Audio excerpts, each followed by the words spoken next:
El cuento de Talindor y de cómo conoció a Aurelius. Buenas noches, pequeños soñadores y almas curiosas. Hoy os traigo una historia que me es muy querida, pues trata de la amistad y la audacia de un pequeño gran ser. Esta es la historia de Thalander, un enano, y de cómo el aburrimiento, la curiosidad y un viejo mago errante, y ese soy yo, quien contará esta historia, se entrelazaron para cambiar el destino de un pueblo entero. En el corazón de las montañas pétreas, donde el sol rara vez se atrevía a asomarse y las cavernas resonaban con el constante tañido de los picos y martillos, vivía Talindor. No era un enano cualquiera, aunque sus barbas eran tan tupidas y su figura tan robusta como la de cualquier otro de su linaje, había un brillo en sus ojos que no era él, del oro recién extraído, sino el de la pregunta sin respuesta. Mientras sus hermanos, sus primos y sus padres se afanaban en las profundidades, perforando la roca para desenterrar gemas relucientes y metales preciosos, Thalander sentía un vacío. El eco de las minas, que para otros era una melodía de progreso y riqueza, para él sonaba a encierro, a un lamento lejano de lo que una vez pudo haber sido. Más oro, una gema más brillante, pero Thalander, con la espalda apoyada en un muro de roca fría, suspiraba. ¿De qué sirve toda esta riqueza?, murmuraba para sí, si nunca vemos el sol, si no conocemos el canto de los pájaros ni el susurro del viento entre los árboles. Los enanos de su clan vivían según las viejas costumbres.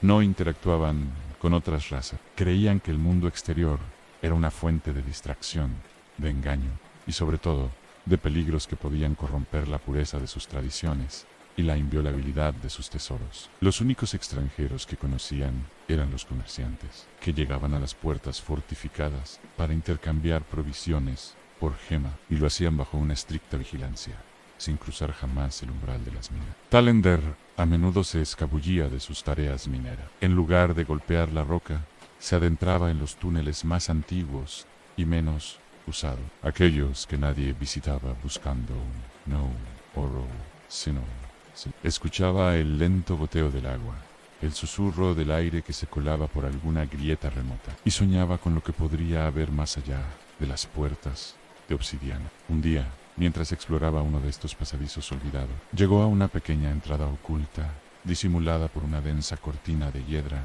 y musgo. La curiosidad le picó como nunca antes. Con esfuerzo, apartó la vegetación y se deslizó por la abertura. La luz que filtraba el exterior era tenue, pero para los ojos acostumbrados a la oscuridad perpetua de las minas, era un resplandor celestial. Al salir, se encontró en una ladera boscosa, cubierta de árboles altísimos y flores silvestres que nunca había imaginado.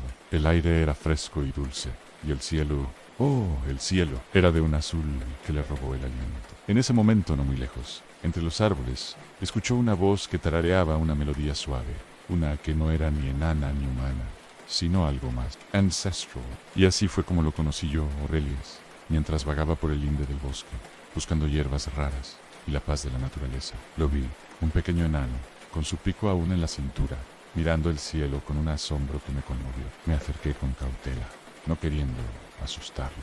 Saludos, pequeño viajero de las profundidades, dije con mi voz más suave, la que uso para calmar a los cervatillos asustados. Thalander se giró de golpe, con sus ojos redondos y su barba rizada. Agarró su pico con firmeza, pero no lo levantó. Era evidente que nunca había visto a un hombre alto como yo, y menos uno con barbas tan largas y un báculo que brillaba tenuemente. ¿Quién eres tú?, preguntó con un gruñido, aunque la curiosidad le ganaba al recelo. Soy Aurelius, un humilde buscador de sabiduría y un admirador de la belleza de este mundo, respondí con una sonrisa. ¿Y tú, joven enano, que te trae a la luz del sol? Tus hermanos suelen preferir la sombra de las montañas. Thalander, al ver mi amabilidad y la ausencia de cualquier intención maligna, bajó su guardia. Y así, bajo el sol, mientras el viento jugaba con nuestras barbas, me contó de su aburrimiento, de su curiosidad y de su anhelo por entender por qué su pueblo vivía tan aislado. Le hablé de los elfos, de los hombres, de las bestias y de los ríos que fluían hacia el mar, cosas que para él eran solo leyendas susurrada. Desde aquel día, Talindor me visitó a menudo. Se escabullía de las minas al atardecer, cuando la mayoría de los enanos se retiraban a sus hogares, y pasábamos horas hablando bajo las estrellas. Él me contaba de las maravillas subterráneas, de los vetas de Mithril y de las formaciones cristalinas que nunca nadie más vería. Yo le hablaba de los árboles centenarios, de las constelaciones y de las historias de antaño. Fue en una de estas conversaciones cuando Thalander me confesó un profundo deseo. Aurelias, dijo una noche, sus ojos brillando a la luz de mi báculo. Quiero saber la verdadera historia de mi gente. ¿Por qué nos hemos encerrado? Mis mayores solo hablan de las viejas costumbres, pero siento que hay algo más. Sus palabras tocaron una fibra en mi corazón. La verdad, a menudo, es un tesoro más valioso que cualquier gema. Y tuve una idea. Thalander, le dije, conozco un lugar, un refugio olvidado que he usado por siglos. No está lejos de aquí, al otro lado del bosque. Allí guardo algunos de mis viejos tomos, pergaminos empolvados y mapas ancestrales. Tal vez, entre ellos, encontremos algunas respuestas. La curiosidad de Thalander se encendió como una fragua. La idea de una biblioteca, un lugar lleno de sabiduría escrita, era algo que superaba cualquier sueño. En su cultura, las historias se transmitían oralmente, a través de canciones y sagas. Un libro era algo casi mítico, y así fue como, unos días después, lo guié a mi modesta biblioteca secreta. Era una cueva espaciosa, oculta tras una cascada, donde la humedad no dañaba los viejos códices. Las estanterías estaban repletas de volúmenes en lenguas olvidadas, mapas de reinos caídos y tratados de magia y botánica. Cuando entramos en la biblioteca, el silencio no era un vacío, sino una presencia física. Era el silencio de miles de pensamientos atrapados en papel y piedra, esperando por ser liberados. Cuando volteó, Talindor caminaba de puntilla, como si temiera que el sonido de sus botas de minero despertara a los fantasmas de los reyes. Las paredes de la cueva estaban cubiertas de estanterías talladas directamente en la roca viva, y el aire olía a una mezcla embriagadora de vainilla vieja, pergamino seco y la humedad fresca de la cascada que rugía suavemente afuera como un latido constante. Aurelias, susurró a Talindor, su voz rebotando en las bóvedas naturales. En las minas decimos que el pasado es roca muerta, que hay que picar para llegar al metal. Sin embargo, aquí parece que el pasado respira. Le acerqué un pequeño taburete de madera de cedro y puse ante él el primer tomón, las crónicas del intercambio de luz. Durante horas, que luego se convirtieron en días, Thalander no hizo más que leer. Sus dedos recorrían las ilustraciones iluminadas con oro real, y yo veía cómo su mundo se ensanchaba. Primero encontramos la historia de los hobbits de la comarca. De repente, Thalander rió entre dientes al ver los dibujos de sus pequeños pies peludos. Leyó que, durante el invierno de las sombras largas, los enanos no solo enviaron carbón, sino que diseñaron estufas mágicas que funcionaban con el calor de la amistad y valentía. Los hobbits, a cambio, les enseñaron que una joya no vale nada si no se tiene un estómago lleno y una canción que cantar bajo las estrellas. Thalander tocó la página y murmuró: ¿cómo pudimos olvidar que una vez compartimos el pan con gente tan alegre? Luego, el tono de la lectura cambió. Abrimos un pergamino de seda azul.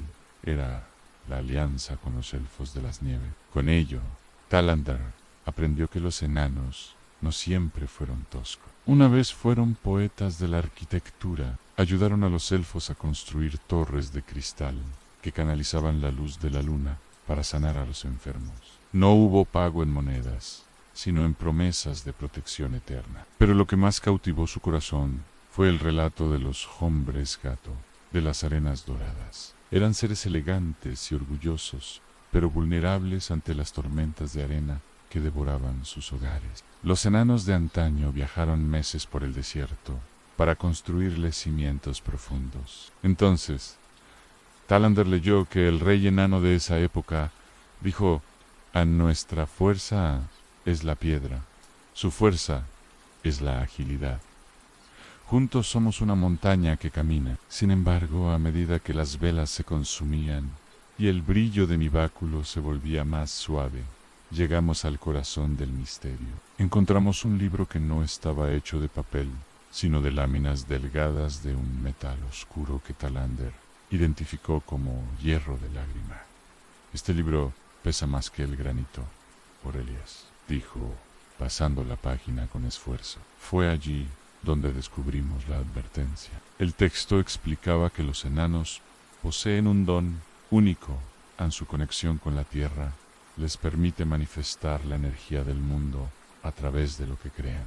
Pero ese don tenía una trampa. Si el enano crea solo para acumular, si su visión se cierra y solo ve las paredes de su propia casa, esa energía se estanca, se convierte en una neblina gris que nubla el juicio. La maldición del oro frío, decía el libro. Explicaba que el oro de un enano egoísta pierde su alma, se vuelve pesado, oscuro y triste. Pero cuando un enano estira la mano para ayudar a un extraño, cuando interactúa con el mundo exterior, el oro de sus minas empieza a emitir un brillo cálido, una luz que no quema, pero que llena el corazón de quien la mira de una esperanza inquebrantable. De repente, Talander se llevó las manos a la cabeza. Aurelias, exclamó con dolor, las minas de mi hogar están oscuras. El oro que extraemos es brillante, sí, pero es tan frío. No tiene ese fuego del que habla el libro. Mis hermanos se pasan el día contando monedas, pero sus rostros están cada vez más pálidos y sus risas son más raras. Estamos muriendo de riqueza. El silencio volvió a reinar, roto solo por el goteo del agua. Talander se levantó y caminó hacia la entrada de la cueva, mirando hacia el bosque que se extendía bajo la luna. El libro menciona un códice primordial, dije, acercándome a él, a un libro escrito por el último rey que recordaba la verdad. Dice que fue llevado al altar de las 7 nubes para protegerlo de aquellos que querían que el olvido fuera eterno. Si logramos encontrarlo, Talander, podrías mostrarles a todos que el verdadero tesoro de los enanos no es lo que guardan, sino lo que dan. Al escuchar esto, Talindor apretó los puños, y su barba, antes descuidada por el trabajo en las minas, ahora parecía brillar con una nueva dignidad. No sé nada de mapas de nubes, ni de algún tipo de hechizos, ni de bosques mágicos, dijo con firmeza, pero sé que mi pico puede abrirse paso a través de cualquier obstáculo, si la causa es justa. Aurelias, no puedo volver a las sombras, ahora que he visto la luz de estos libros. Nos quedamos allí, en el umbral de la biblioteca, viendo cómo el amanecer empezaba a teñir el cielo de púrpura y oro. Sabíamos que a partir de ese momento ya no seríamos un mago y un minero. Éramos 2 buscadores de la verdad, a punto de desafiar siglos de aislamiento. Guardamos los libros con cuidado, cerramos la entrada mágica de la cascada y, con una última mirada a la montaña que había sido la cárcel de Talander, nos adentramos en el bosque. Acomodaos bien, pequeños buscadores de luz. Cerrad los ojos e imaginad el aroma de la lluvia sobre la piedra caliente. La salida de la biblioteca fue un momento que nunca olvidaré. El sol nos alumbraba a los ojos, mientras Talander saltaba sobre las raíces. Aurelias, ¿has visto esto?, gritó el pequeño enano señalando una simple oruga. Es verde como una esmeralda. Parrose y Moev, decía con una risa que retumbaba en su pecho. Yo sonreía mientras ajustaba mi báculo, sintiendo el peso de mi secreto. Talander, debemos avanzar. El camino es largo y el altar no espera, le dije con suavidad. Él se giró, acariciando su barba marrón rizada, pero trenzada y muy larga con energía. ¿Hacia dónde vamos ahora, sabio amigo?, preguntó con una fe que me partía el alma. Hacia el pueblo de los puentes colgantes, respondí señalando el valle, pero por dentro mi mente era una tormenta de dudas y sombras. Nunca he estado allí, Talindor, pensaba mientras mis pies pisaban el musgo. Siendo un mago, todos esperan que lo tenga claro, y sé que es un sitio real, pero no sabía cómo llegar allí. Caminamos durante horas bajo el dosel de los árboles milenarios. Seguí observándole. Talander no dejaba de tocar su pico de minero, como buscando seguridad. Aurelias, ¿crees que los humanos nos dejarán pasar?, preguntó de pronto. En las minas dicen que son seres de corazones volátiles como el viento. No todos, pequeño gran amigo, Algunos son tan firmes como tu montaña, le aseguré. Pudimos caminar juntos por días. Talander me enseñó el cómo distinguir diferentes setas y sazones de la tierra, mientras yo le contaba historias para que pudiera dormir. Así estuvimos juntos, por lo que fueron 2 semanas. Al llegar a las puertas del pueblo, el ruido lo golpeó como un mazo. Eran gritos de mercaderes, risas de niños y el metal de las fraguas. Por las barbas de mis ancestros, exclamó Talindor, escondiéndose tras mi túnica azul. Hay demasiada gente y todos caminan hacia lugares distintos. Tranquilo, Talindor, mira sus rostros. No hay malicia en ellos, le susurré. Un niño se acercó corriendo, asombrado por la estatura del enano. ¿Eres un duende de los cuentos?, preguntó el pequeño, con ojos brillantes. Talander se irguió, inflando su pecho robusto con orgullo repentino. Soy un minero de las montañas pétreas, jovencito, y busco la verdad, respondió. El niño rió y le ofreció una manzana roja, la primera que Talander veía. Es suave y huele a verano, dijo el enano, dándole un mordisco con asombro. Talander se quedó prendado de la manzana, pero el bullicio del mercado lo arrastró como una marea. Se soltó de mi túnica y por un momento sus ojos curiosos lo llevaron lejos de mi lado. Se perdió entre los puestos de telas, donde los colores eran tan vivos que parecían saltar de los estantes. Aurelius, mira, gritaba mientras tocaba una seda azul. Es como tocar el cielo mismo. Se metió en el corazón del mercado de especias y empezó a estornudar sin parar. Aquel polvo dorado huele a fuego y a flores secas, decía entre risas y pañuelos. Se quedó paralizado frente a un puesto de joyas, pero no por codicia, sino por extrañeza. ¿Por qué las pulen tanto?, preguntaba Talander confundido. La piedra es hermosa por su fuerza, no por su brillo. De pronto, una joven del pueblo pasó a su lado, con el cabello trenzado con cintas de colores. Talander se quedó mudo, con la boca abierta, viendo cómo ella le dedicaba una sonrisa amable. Aurelius, las mujeres de aquí no tienen barba, pero sus ojos brillan como gemas raras, susurró con timidez. Yo reía por lo bajo, disfrutando de su asombro ante cada pequeña maravilla del mundo exterior. Lo encontré parado frente a un horno de piedra, hipnotizado por el baile de las llamas. El aire estaba cargado de un aroma que te abrazaba el alma.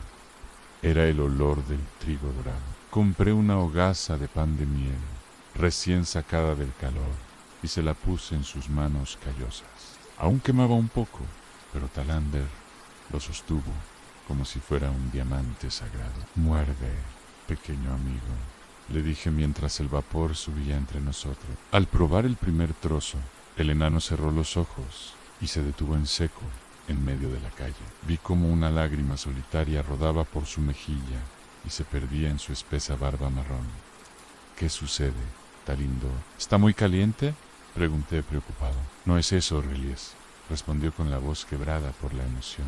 Es que en las profundidades comemos setas secas y raíces duras para sobrevivir. Nunca imaginé que la tierra pudiera dar algo tan suave, tan dulce, tan lleno de vida. Es como si estuviera probando el sol por primera vez, dijo, mientras devoraba el resto con alegría. Caminamos un rato más, con su ánimo renovado y la panza caliente por el pan de los hombres. Él miraba cada rincón, cada balcón lleno de flores y cada fuente de agua cristalina. Este lugar es un caos, Aurelius, pero es un caos hermoso, concluyó mientras subíamos la colina. Pero el ambiente cambió bruscamente cuando llegamos a nuestro verdadero destino. El ruido del mercado se desvaneció, reemplazado por un silencio que erizaba la piel. Llegamos a la torre del vidente Larayón, cuando las sombras se alargaban sobre los puentes. El aire allí dentro pesaba, cargado de incienso y susurros de un destino que aún no conocíamos. ¿Buscáis lo que no se puede ver con los ojos?, dijo una voz desde la oscuridad. Era el Elreion, un hombre de dedos largos que barajaba cartas sin cesar. Buscamos el altar de las 7 nubes. Intervine yo, golpeando el suelo con mi báculo. El vidente puso 3 cartas sobre la mesa de madera vieja. La primera mostró una montaña que lloraba niebla plateada. La segunda era una brújula rota que apuntaba hacia el este. La tercera representaba a un gato con ojos de rubí sobre un trono de arena. El camino no está en el norte, sino en el reino de los gatos, sentenció el Ereón. Talander se inclinó sobre la mesa, fascinado por el dibujo del gato. ¿Hombres que son gatos? ¿Viven en palacios de cristal?, preguntó excitado. Viven donde el sol besa la tierra y los secretos se guardan en el ronroneo, dijo el vidente. Salimos de allí con una dirección, pero con 1000 peligros nuevos en la mente. Salimos de la torre del vidente El Arayón, bajo un cielo que empezaba a salpicarse de estrellas plateadas. Talander bajaba las escaleras de caracol con una agilidad que nunca le había visto, tropezando con su propio pico de la pura emoción que le desbordaba. «El reino de los gatos, Aurelia», exclamaba agitando sus manos robustas mientras sus ojos brillaban con la luz de 1000 antorchas. Iremos a un lugar donde los guerreros ronronean y el sol nunca se pone tras las murallas de piedra. Yo intentaba mantener la compostura de un viejo mago sabio, pero el peso de la incertidumbre seguía ahí, oculto bajo mi sombrero, mientras veía a mi joven amigo soñar despierto con palacios de seda y leyendas felinas. Caminamos de vuelta por las calles del pueblo, que ahora, bajo la luz de la luna llena, parecían pavimentadas con lingotes de plata pura. Llegamos finalmente a la posada de El Salto del Agua, un lugar ruidoso y acogedor que olía a pino, a guiso de ternera y a las risas de los viajeros que descansaban de sus largas jornadas. Talander se sentó en un taburete de madera que le quedaba un poco alto, balanceando sus piernas con una energía contagiosa que hacía que los demás clientes se giraran a mirarlo. «Tabanero», gritó con su vozarrón de trueno que hizo vibrar las jarras cercanas. «Traiga algo que esté a la altura de esta gran aventura, algo que pueda encender el corazón de un minero que ha decidido conquistar las nubes». El hombre de la barra, un humano corpulento de manos curtidas, puso frente a él una jarra de madera tallada que rebosaba de un licor de manzana tan dorado como el trigo al mediodía. «Es fuerte, pequeño maestro. Beba con cuidado, porque este brebaje ha tumbado a hombres el doble de grandes que usted», le advirtió el posadero con una guiñada de complicidad que Talander ignoró por completo. Mi joven amigo me miró con suficiencia, inflando su pecho robusto, cubierto por sus ropas de minero llenas de polvo. «He bebido extracto de roca pura y sudor de montaña en las cuevas más profundas de mi hogar, Aurelius, así que este jugo de frutas no es nada para un enano de mi estirpe», presumió antes de dar un trago largo y profundo. De pronto, sus ojos se abrieron como 2 platos de porcelana y su rostro pasó de un tono pálido a un rojo encendido que llegaba hasta las puntas de sus orejas. «Por las barbas de mi abuelo y todos sus ancestros», exclamó soltando un vapor que parecía fuego vivo mientras su garganta intentaba procesar el calor del licor. «Siento que una legión entera de hadas del bosque está bailando una danza de guerra frenética dentro de mi estómago», decía mientras empezaba a reírse solo, mirando su jarra con un cariño repentino, como si el objeto le estuviera susurrando los secretos mejor guardados del universo. «Aurelius, ¿por qué el suelo ha decidido de repente que quiere moverse como las olas del mar?», preguntó con una sonrisa torcida mientras intentaba, sin mucho éxito, mantener el equilibrio sobre el taburete. Trató de levantarse para demostrar que un enano nunca pierde la compostura, pero terminó abrazando una columna de madera que sostenía el techo de la posada con una ternura infinita. «Esta columna es mi nueva mejor amiga. Es firme, es leal y me escucha mucho mejor que tú, mago gruñón», le susurró al oído del poste mientras los clientes estallaban en carcajadas ante la escena. Yo no pude evitar reír también. viendo cómo la rigidez de su antigua vida se disolvía en pura alegría. Incluso intentó enseñarle a un perro faldero cómo identificar una veta de cobre en la pared de la taberna, antes de que yo tuviera que cargarlo en mis hombros para llevarlo a descansar. Mañana el licor de manzana le cobrará su precio en dolor de cabeza. Pero hoy, por primera vez en siglos, un enano ha dormido sintiéndose verdaderamente libre.